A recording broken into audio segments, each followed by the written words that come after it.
Wait. Before we start, just want to make sure we're clear here. While this podcast talks about sobriety, mental health, and addiction, it is not meant to replace professional medical advice. All clear? All right, let's go then. Welcome to Sisters in Sobriety from Everbloom, the support community that helps women change their relationship with alcohol. I'm Kathleen. And I'm Sonia. And we're ex-sisters-in-law, brought together in marriage and bonded through our sobriety journey. Join us as we talk sobriety, addiction, and everything in between. You're in for quite a ride.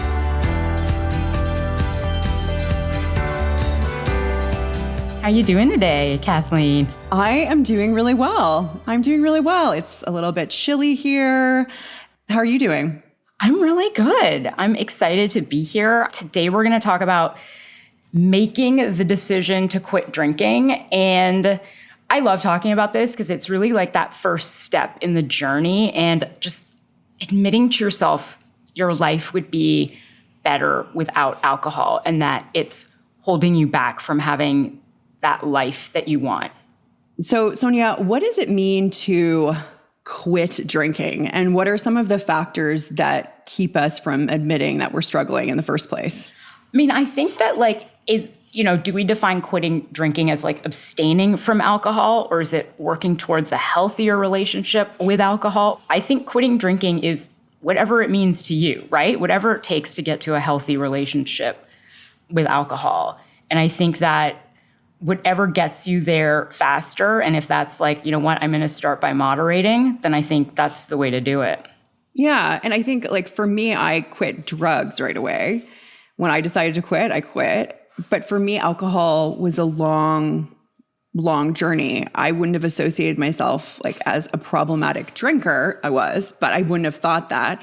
And it was only 2 years ago that I stopped drinking, but it was over 10 years ago that I stopped drugs. So I think it can look different for each other. And it's like, what does quitting mean to you? So what does it mean specifically to you though?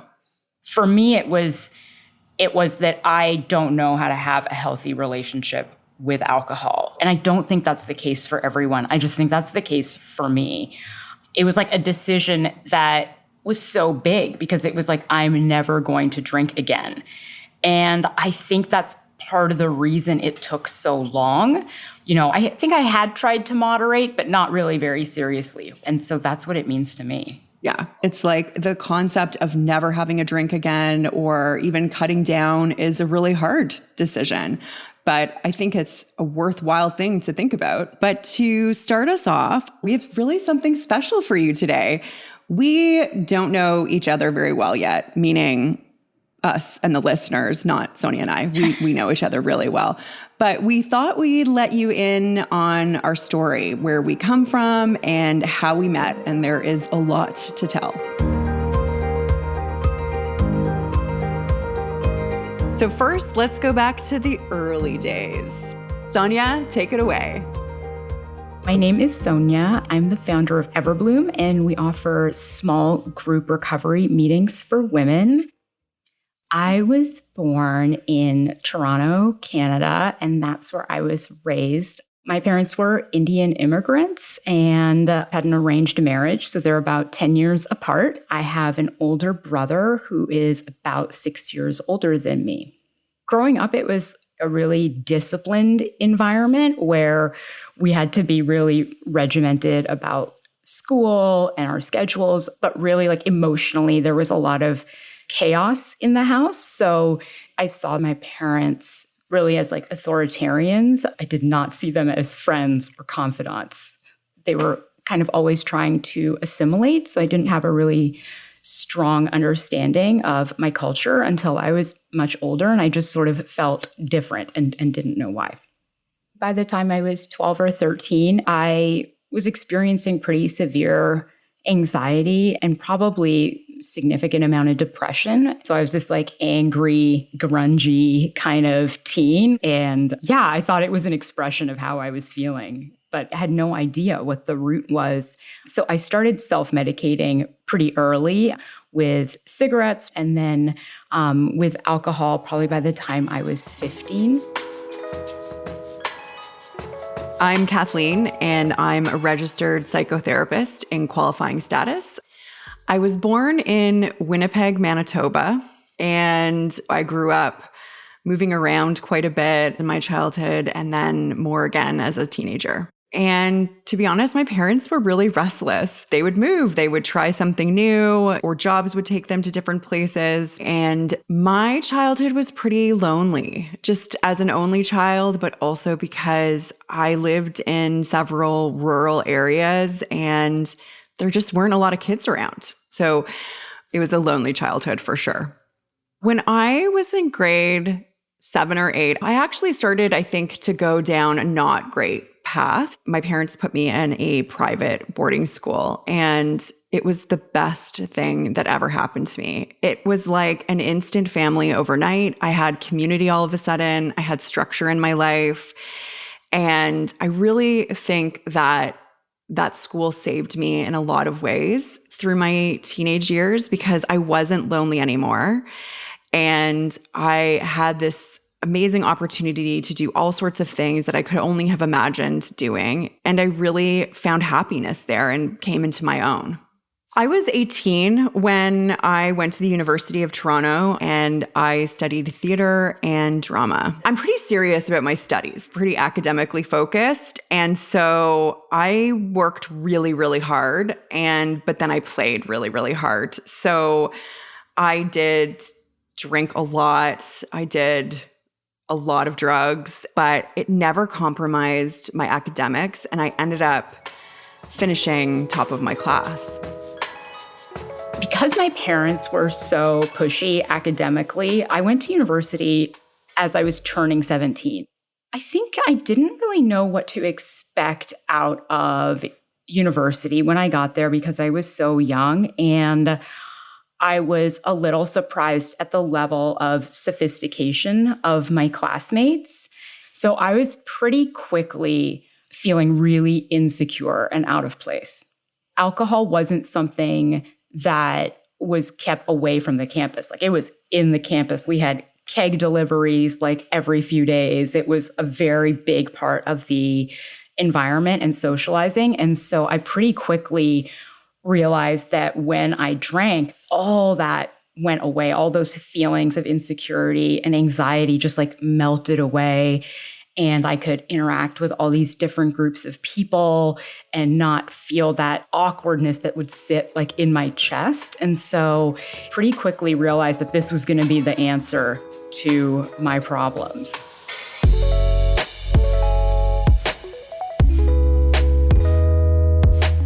So Sonia, as we heard, growing up, you felt challenged in your mental health. And like at university, you used alcohol to socialize and integrate. But I think if you're using alcohol to cope in any way, there is something there. So what are the signs, Kathleen, that someone might be struggling with alcohol use disorder? So from their perspective. You know, this is a very individual thing, but I think if you're using it frequently, like every night after work to decompress, to relax, to feel better, if a stressful event happens in your life and you're like, oh, just going to have some wine. Do you need those glasses of wine to decompress? So yes, there are lots of signs. Like, is it getting in the way of you living your life? Are there health issues coming up? Those are the more obvious things, but the more kind of covert things are more like, are you using alcohol or a substance to either feel better, relax? I'm going to say this because I used to feel like this when I did drugs. Be your best self. Those are big warning signs. And I know that will mean a lot of the population. I'm not saying you're an alcoholic. I'm not going to put that label on it, but I think that there's something to question there. What do you think about seeing a therapist and talking about whether or not you have alcohol use disorder? Can a therapist help you figure that out? For sure. I mean, depending on where you live, certain therapists can diagnose, some can't.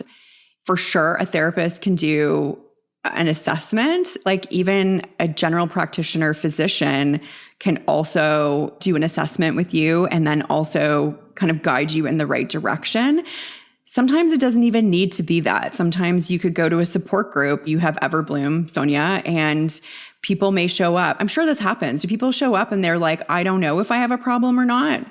Yeah. I mean, that's like 90% of my clients are gray area drinkers. And so they're not using the term alcoholic. Then they're not even necessarily wanting to commit to like a life of sobriety, right? They just want to learn healthier coping mechanisms and hopefully decrease their use and their dependency. So what can you do to help yourself and figure out if you have a problem? For all those people who are listening right now and are like, I don't know if I have a problem or not. What can you do to help yourself and figure that out? Yes, I remember like every Monday morning, like waking up and Googling, am I an alcoholic? Like after a weekend of like not being able to remember things and like, yeah, you know what? You can fill out those quizzes. And if you answer them honestly, they're probably accurate. But I don't remember ever answering them honestly. I just remember sitting there being like, do I have unintended consequences? Do I drink more than I plan to? And it's like, I don't know, maybe not. And so I think that regardless of all the like quizzes and evaluations, I think there's just this like voice in your head. And mine would usually come at like in the middle of the night after having like blacked out at 4 or 5 in the morning, be like, ugh, something's not good here. So if you're Googling, am I an alcoholic? Guess what? You probably have an unhealthy relationship with alcohol. You don't have to label yourself as an alcoholic, but it may be time to start looking at how you're using alcohol at least. Mm-hmm. And so it's really just as we're all unique individuals, our use of substances is also really unique in the sense, you know, yes, it's a coping and that can be the same across the board, but what it looks like can be very different. It's so true. As a therapist, what are some of the things that are happening in people's lives that may prompt them to re-examine their relationship with alcohol or quit drinking? I see so many things that it can be someone who never really identified that they had a problematic relationship with alcohol. And then something huge happens in their life, like a divorce or a death of a loved one. And they realize that they have no other coping skills and that their drinking then increases and alcohol is what they use to help feel better. And then what I'm finding is that often people realize that they don't feel better, that it actually makes them feel worse. So there's that kind of person that I see. And then there are also people who, you know, have just been drinking problematically their whole lives and they want to make a change. They don't want to live like that anymore. They, you know, run into issues with their job. They run into issues with their spouse or partner or children. So I think there's a lot of ways it can come up for people to say like, hold on here. I'm not feeling well. My life isn't really as I want it. Is drinking part of that? Yeah, I hear what you're saying. I also think too, it's like, it's a process, right? Like I always think drinking works until it doesn't. And so for me, it worked. I would come home from work really stressed and have a drink and I wouldn't be as stressed until it sort of took on a life of its own. And then I would wake up more stressed than I originally started. And so I think it's a hard thing to look at in yourself. Yeah, it is. And I think like it does work for the short term. It doesn't work for the long term. So short term, yeah, like it gives you a hit of dopamine and it can relax you and all those things. But even medium to long term doesn't help you. It's bad for your health. And you wake up the next day and you feel like shit. So what are the other strategies you could use instead of that? Yeah. So I talk a lot about habit stacking and the atomic habits, right, of drinking. And so like, I think one of the first steps after you sort of, even actually during, sort of parallel to making the decision to quit or re-examine your relationship with alcohol is figuring out, are you using it as a crutch, right? And when are you using it as a crutch? And so I think what happens is that we associate certain triggers, and it could be a time of day, a place, a person with drinking, and then we associate that with like relief from whatever discomfort we're feeling. So, you know, for me, I started to associate literally putting my bag down and changing out of my work clothes with opening a bottle of wine. And that is a very typical example of habit stacking, right? So my habit was to put my bag down in front of the door, to walk up the stairs, change out of my work clothes, and then open a bottle of wine, right? So you kind of have to change all the habits, or you have to restack the habits in order to, deal with the trigger. And also at some point you have to think about avoiding or minimizing your triggers. Yeah. And sometimes that can be hard, right? But it's a really interesting exercise to sort of examine, be aware, like, when do I get that craving? I think it can be environment. Like, there's so many things that can trigger it. I remember years after I stopped doing drugs, like years. And I went to a restaurant that had like kind of flashy lights and pumping music. And I was like, why do I want to snort cocaine all of a sudden? Like, what is going on? Why? And I realized, oh yeah, it's like the club environment that I always used to do drugs in. So environment too, right? Environment is big. And in terms of like, what kind of environment helps somebody, what kind of like emotional environment too would help somebody who's committing to sobriety?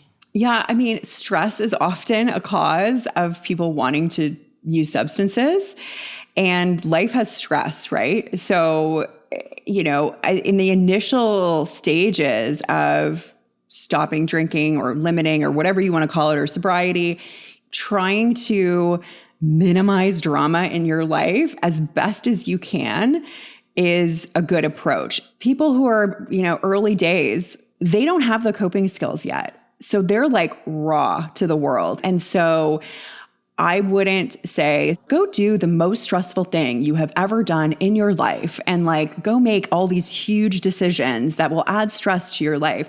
I would say, okay, how can you minimize that or compartmentalize it or kind of reduce the drama in your life until those coping skills are more solid? What do you think? Oh my God, I would say first at least 3 to 6 months, I felt like a turtle without a shell.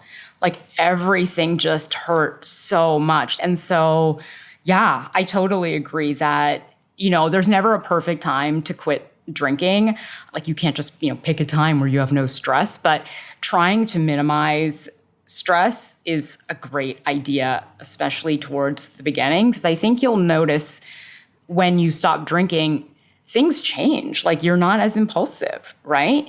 You're not waking up and being like, did I have a fight with my husband last night? You know what I mean? So your reactions are different, but you get into this flow, right? And it's like, I can't drink and pass out. Like I have to wash my face and brush my teeth and journal and read my book. And so, yeah, it's different. You change your emotional environment just by quitting.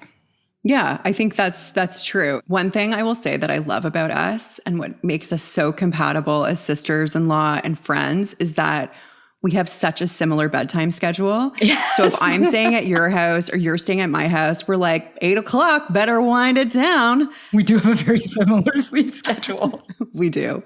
Speaking of sleeping schedule, Kathleen, would you say you had a good nighttime routine in your 20s? No, probably not. I thought so. Our listeners will see what I mean in a minute as we pick back up in our story. Just as a refresher, where we left off, we were about to leave university, but let me tell you, we did not graduate from partying. Oh no, I was headed for a PhD. Don't get me wrong, it was a good time, but it was a lot. So, Sonia, ready to dive back in? Ready as I'll ever be.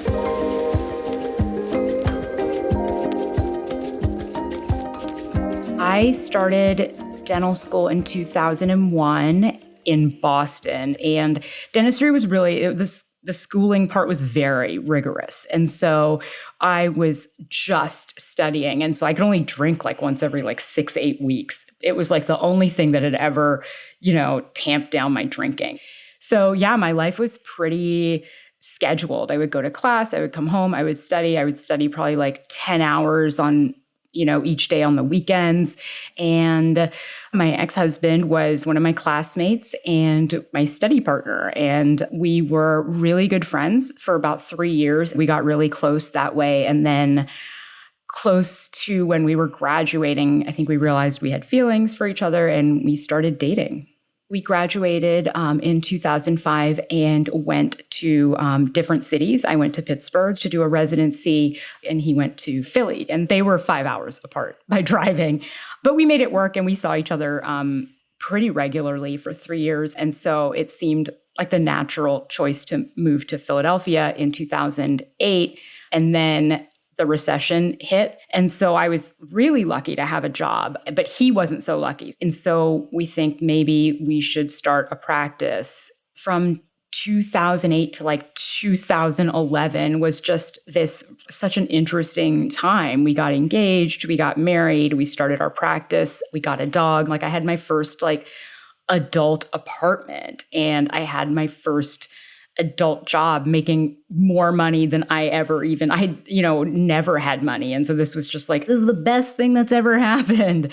I was just super ambitious, which I had not really been before in my life. And so I was just really going as fast as I could. And then, to come down, I was also drinking. And so it was a really work hard, play hard. So I tried the acting thing for a little bit and that just wasn't happening. And so I did a postgrad in public relations. And that was a huge shift, a huge turning point in my career. I embraced public relations and I became really good at it. And, I worked for quite a bit of time in the UK and then I lived in Hong Kong for a while for a job. And so I was on a plane a lot and partying was a huge part of my life. I mean, there's a lot of drinks, there's a lot of parties you need to go to. And that was definitely the case for me. And, drinking was definitely present, but it was the drugs that really, people approached me. I had friends who said, is this an issue? And I think now looking back, it was because I was also hiding it. And when you hide it, then there's something going on too. So it was a problem, but I didn't necessarily know at the time that it was. But I was starting to get tired of the lifestyle I was living, but I always knew that I wasn't grounded. I worked many, many, many hours and didn't necessarily enjoy the places I was visiting. I always had a desire to help people and a desire to help people on quite a large scale. But I was being pulled too much into the corporate world, into the partying. I did know that there was a path for me there. I just didn't know how to get on that path. I didn't have any examples of anyone living a sober or particularly healthy lifestyle. And so I had started drinking every day because my workload had sort of decreased where I didn't need to work at night. And so all of a sudden I have these evenings free and I don't have to study and I don't have to, work. And I thought, well, I'm just gonna have a glass of wine. And I think also I was going through so many different emotions that I had no idea how to manage. I have this relationship and I'm, this career. And so I think it was a pretty slow descent into drinking every day. And at the time, my brother was drinking really heavily. So as mine was kind of taking off, his was sort of peaking. And so my brother got sober a couple of days before I got married and so could not come to my wedding. And I remember it so clearly, the weeks leading up to it were chaos. And so I wasn't upset that he wasn't at the wedding. I really thought it was going to be a new version of him. The day of the wedding, I remember walking to the hotel and talking to him and him sounding really good. The most coherent I had heard him in many, many, many years. Watching my brother get sober and watching that sort of transformation had zero effect on me. I literally thought that these were two different types of problems. I thought my problem was an inability sort of to deal with like work stress. And I thought his problem was like pathological, right? So it took a really long time for me to admit we were the same alcoholic. Like all alcoholics are the same and we were the same. My problem was the same as his.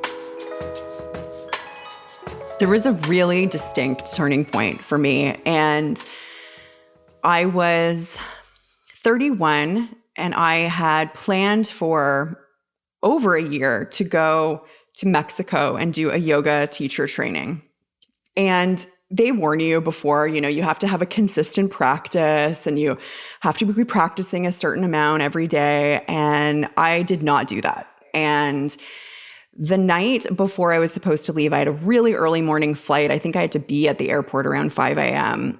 I just decided not to sleep. And I went to a bunch of bars and clubs and ended up doing a ton of cocaine and coming back to my apartment, grabbing my luggage and going to the airport for my yoga teacher training. And what ended up happening is that it really became rehab for me. You can have any substance. You couldn't even have caffeine.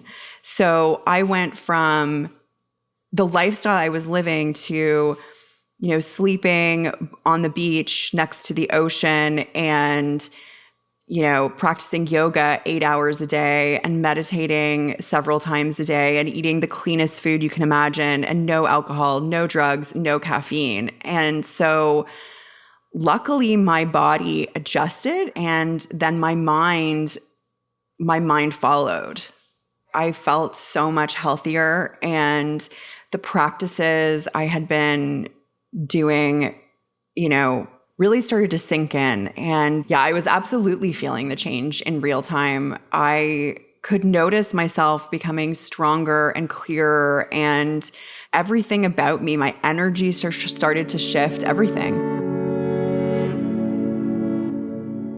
When I got back, I had to start work right away, pretty much the next day. And I remember very vividly sitting on my bed, looking at my closet and seeing all these business suits, black, gray business suits, and just bawling my eyes out because I felt like I was putting on a costume.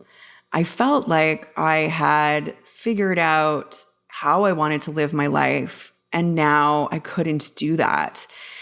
And I just wept because I felt like I had found who I was and then I had to leave her again. And I knew I had to chart a different path for myself. I just didn't know what that would be yet. And it did take me a few more years to figure out that I wanted to go working for nonprofits and then eventually becoming a psychotherapist.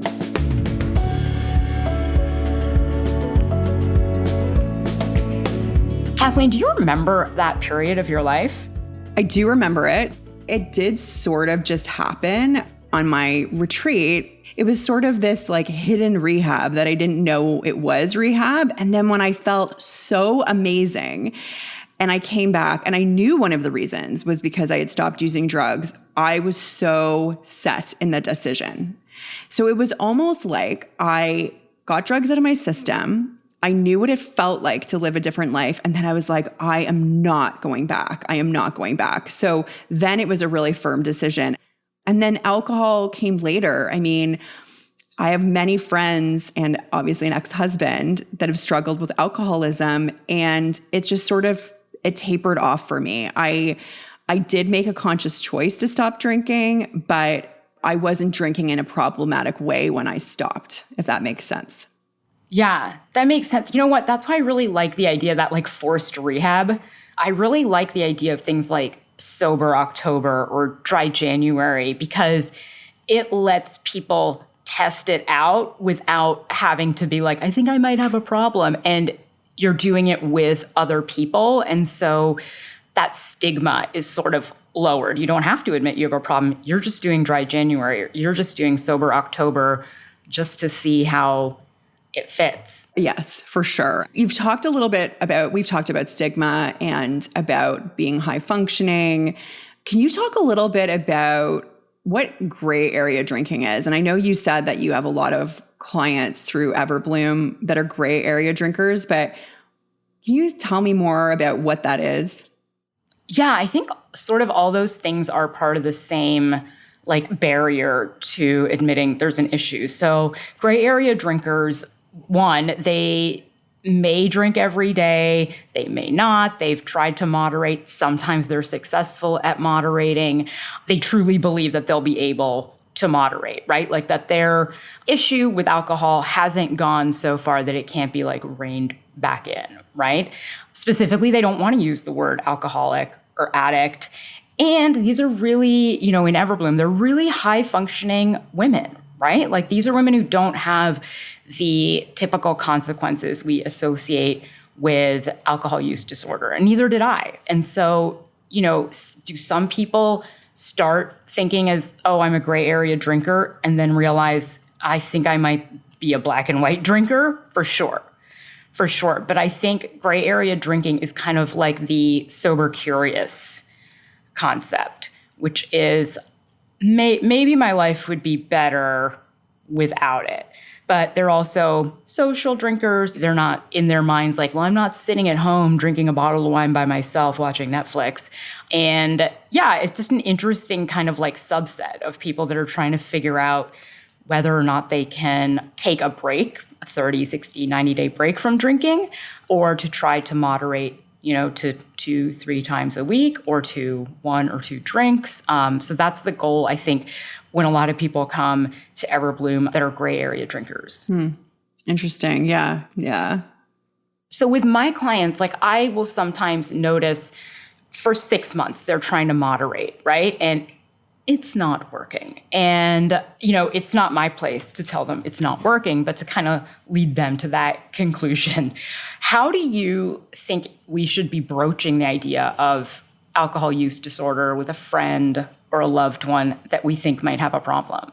So this is actually a more complicated question than one might think, because I think, there can be addiction where it's, absolutely impacting someone's life where they're not functioning and they are not able to hold down jobs. They're not able to look after their children. And then probably most people have seen the show Intervention, and then that might happen.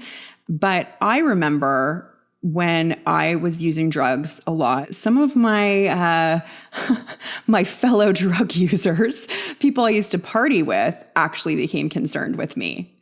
And they just said, do you think you're using too much? Or do you think this is a problem? And I wasn't ready to hear that yet. And so I think it's okay to say to your friend or loved one, I'm concerned about you. I'm here to support you. I've noticed that you're drinking a lot, or, you're relying on alcohol. I'm here to support you if you want to get help. And I think it's the offer of support and not pressure. You may not get a positive response at first. So like with my example, I was like, what? No way. But I never forgot it. And so when the time comes that the person then who's using the substance wants to make a choice that's different for their life, they know that that friend or family is there to support them. What do you think? Yeah, I agree. I mean, I think that very specifically, and we see that in Intervention, that confronting somebody is typically not the way to go, like ambushing, not the way to go. No.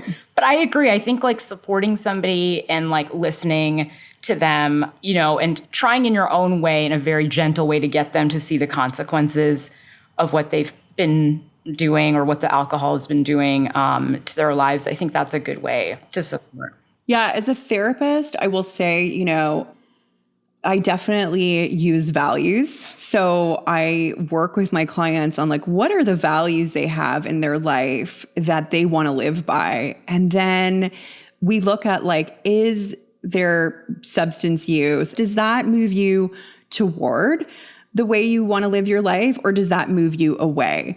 And sometimes they're going to say, yeah, it's moving me toward. But usually down the road, they're like, Kathleen, that drinking that amount, it's actually moving me away from where I want to be. So that's another way that you can talk to your friends or loved ones, is what kind of life do you want to build for yourself? And I'm worried about you. I'm worried about you for your drinking. Is it helping you? Is it not helping you? Just from a place of non-judgment. Yeah, you're right. The values exercise, I use that too. It's amazing.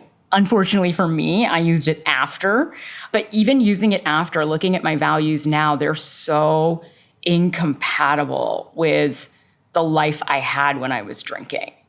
Like on paper, you're just like, oh my God, I can't believe this. Like the ultimate denial of like who you are, denying your values, that's crazy. So I think for maybe years, but definitely a number of months, I knew alcohol was interfering with who I wanted to be and that I wasn't going to get there.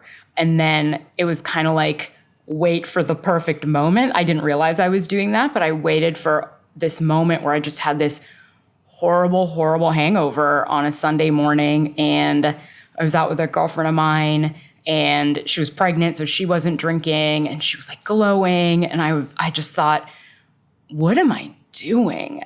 What am I doing? Like I'm going to go home and I'm going to drink because I have this horrible hangover and it's 2 p.m. And so I knew that like that life that I wanted, which is the life I have now, which is I wanted to like wake up and read the New York Times on a Sunday and drink some chai. And I wasn't. I was like, drinking water and taking Advil and trying not to vomit. And that just wasn't the life I wanted.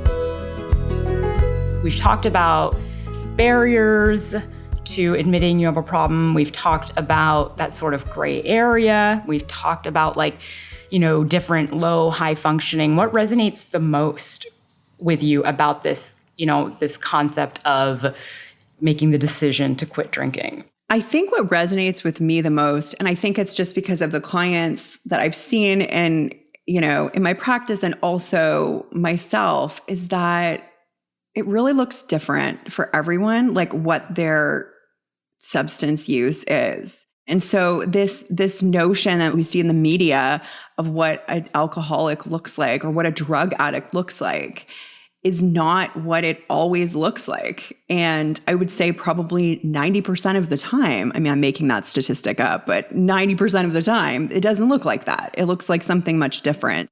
Yeah, I totally agree. I think it's that comparison part that resonates with me the most. I think, I grew up around a lot of low functioning drinkers. And so having the bar set so low made it more difficult for me to make the decision. And it really increased that sort of like, well, there's such a like gulf between these people and me and the sort of, that's not me, I'm not like them.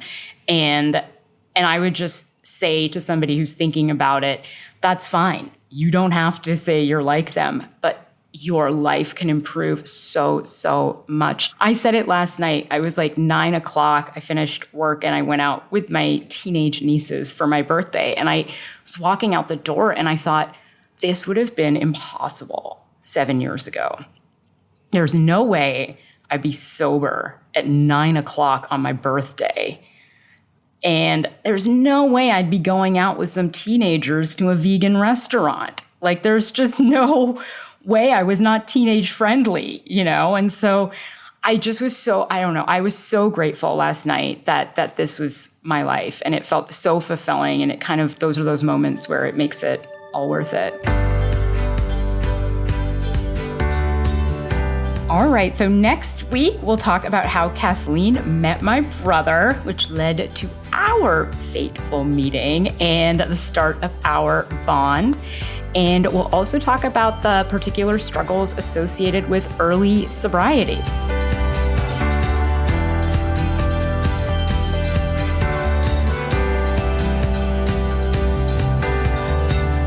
This was Sisters in Sobriety, a podcast brought to you by Everbloom, where we help women change their relationship with alcohol.